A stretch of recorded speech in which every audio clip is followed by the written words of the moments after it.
High babes, কেমন আছো তুমি? হ্যাঁ বাবু, বলো কি বলবো, বলো বলো সোনা পাখি বলো। শুনো না, তোমার সাথে না আমার একটা ইম্পর্টেন্ট কথা আছে, বুঝছো? আমি তো শোনো জান, এই কথাটা হচ্ছে গিয়ে হুম, বলো। এই শুনো শুনো জান, সামনে ঈদ তো, তুমি আমার একমাত্র বর না, বর। তুমি আমার বর, এখন তুমি আমার বয়ফ্রেন্ড, এখন তো আমার ভবিষ্যতে বরই হবা, তাই না?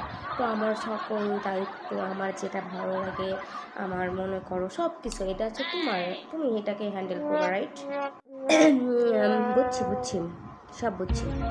আমি তো তোমার বয়ফ্রেন্ড, ওরফে তোমার ক্রেডিট কার্ড না, মানে তোমার ভবিষ্যৎ ফিউচার বর। হ্যাঁ হ্যাঁ, আমি তো সব ক্যারি করবো। এই তো কথা হচ্ছে, আমার বর হিসেবে তোমার আমার পার্লার খরচ, আমার